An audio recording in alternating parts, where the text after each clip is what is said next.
biggest challenge na nangyari sa buhay ko, yung mawalan ka ng taong minamahal sa buhay habang nagtatrabaho ka dito sa abroad. Halos sunod-sunod eh. I lost my mom. Am I gonna lose one more? Wala yung sa buhay, yung lola ko. Yung mawalan ka ng mahal sa buhay, yun ang biggest challenge na nangyari sa akin. Naubos ang savings namin, wala kaming trabaho, nagipit. Ang daming nawalan ng trabaho, ang daming nagutom. Sa kahanap ng pagkain, alam mo yung panggastos, dahil nga walang live shows, walang trabaho. Last year, I found out na I had a brain tumor. And di ako nagpatalo, pero at the same time, I was prepared to die. Life is very complex.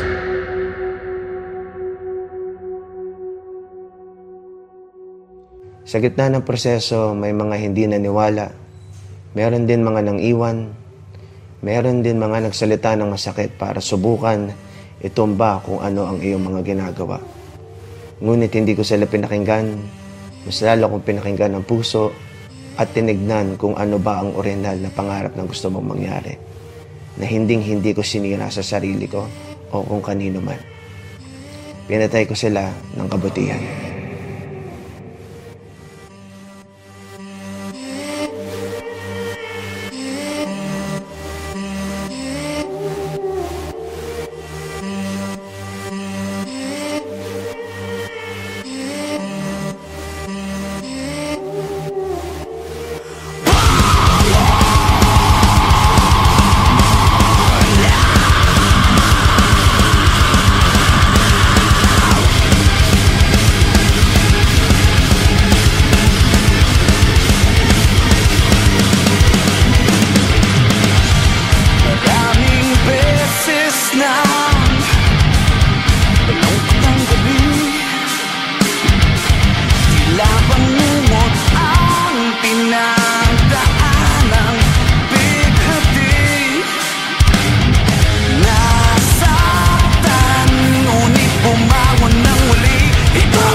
Ang sarili sa landas na walang patutunguhan. Nasaktan, ngunit bumangon ng muli.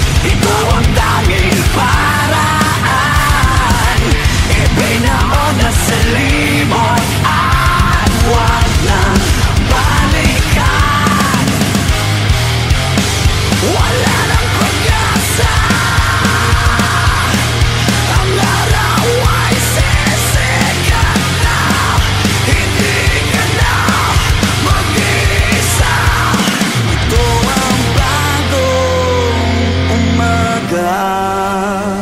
Palag lang kayo, palag lang ang palag.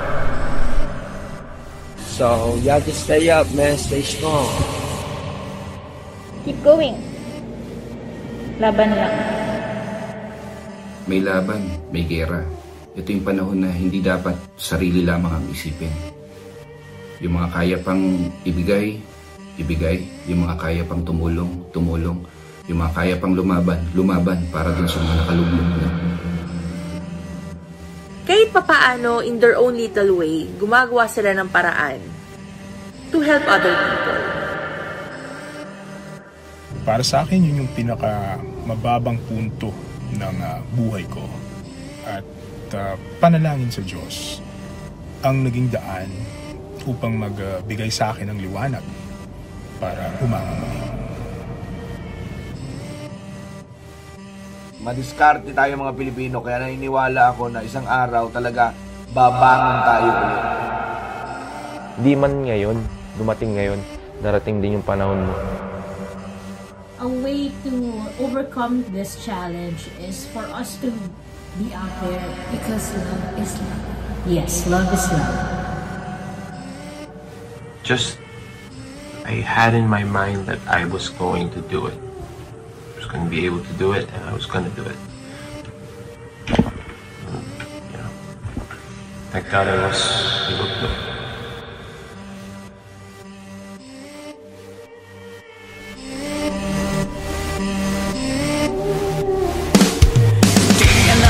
Gagawin, di mo ba ito napapansin? Oras natin ay humihinto, tumakbo, malayo, at saan ka tutungo? Basta ang pagdurusa, ngiti sa labi at iyong mata, kinabukasan ay naghihintay. Humiyaw, humiyaw, ang apoy nag-aalaw.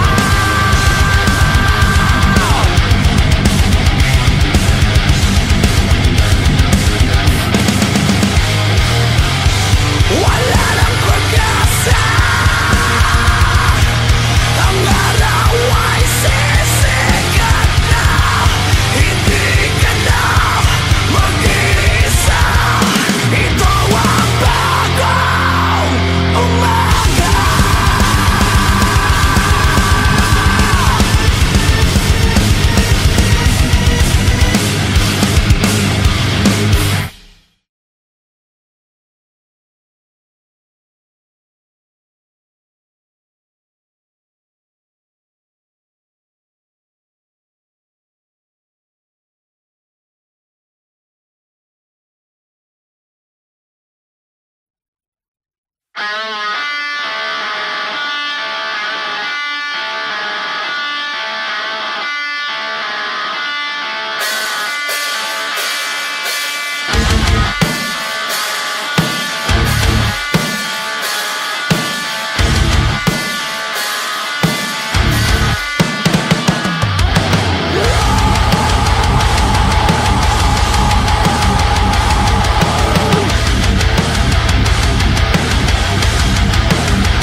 so high, my spirit is so fire. We care, we share, we walk the streets like we don't care. What matters most is the time together. Join us if you dare. We are, we are. We are, we are.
Biggest challenge na nangyari sa buhay ko, yung mawalan ka ng taong minamahal sa buhay habang nagtatrabaho ka dito sa abroad.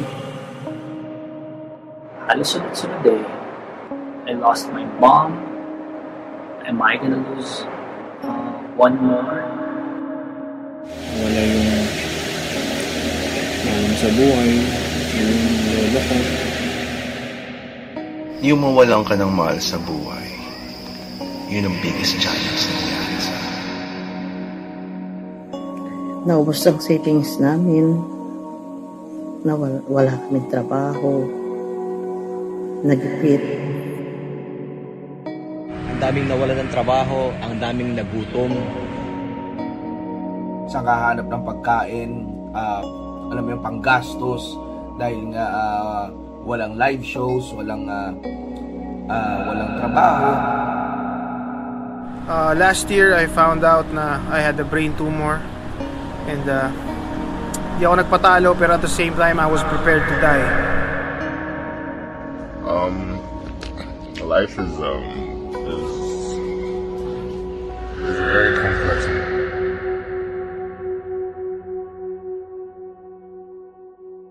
Sa gitna ng proseso, may mga hindi naniwala. Meron din mga nang iwan. Meron din mga nagsalita ng masakit para subukan itumba kung ano ang iyong mga ginagawa. Ngunit hindi ko sila pinakinggan. Mas lalo kong pinakinggan ang puso at tinignan kung ano ba ang orihinal na pangarap na gusto mong mangyari. Na hinding-hindi ko sinira sa sarili ko o kung kanino man. Pinatay ko sila ng kabutihan.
ka. Palag lang kayo, palag lang ang palag. So, you have to stay up, man. Stay strong. Keep going. Laban lang. May laban, may gera. Ito yung panahon na hindi dapat sarili lamang ang isipin. Yung mga kaya pang ibigay, ibigay. Yung mga kaya pang tumulong, tumulong. Yung mga kaya pang lumaban, lumaban para dun sa mga nakalulong na. Kahit papaano, in their own little way, gumagawa sila ng paraan to help other people. Para sa akin, yun yung pinaka mababang punto ng buhay ko. At panalangin sa Diyos ang naging daan upang magbigay sa akin ng liwanag para umangat. Madiskarte tayo mga Pilipino, kaya naniniwala ako na isang araw talaga babangon tayo ulit. Di man ngayon, dumating ngayon, darating din yung panahon mo. A way to overcome this challenge is for us to be out there because love is love. Yes, love is love. I had in my mind that I was going to do it. I was going to be able to do it, and I was going to do it. And, thank God I was able to do it.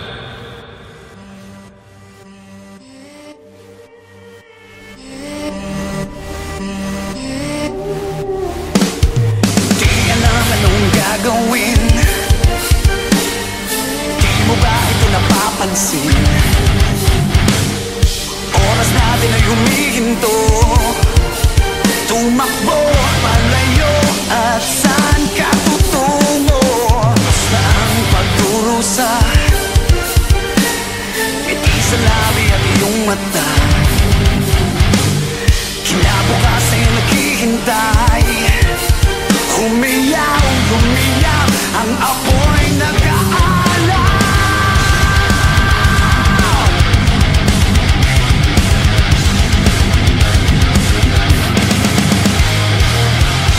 Wala nang pag-asa.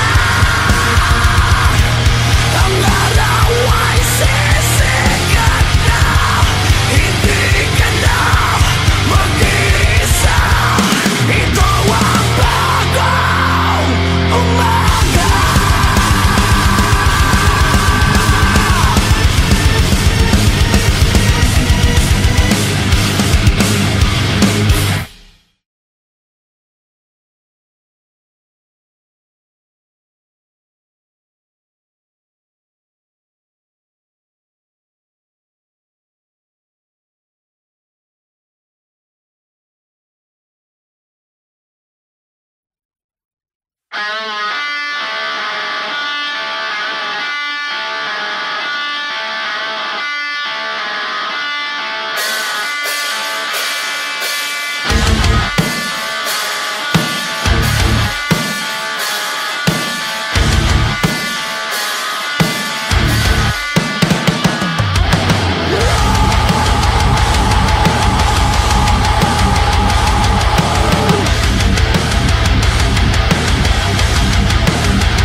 so high, my spirit is on fire.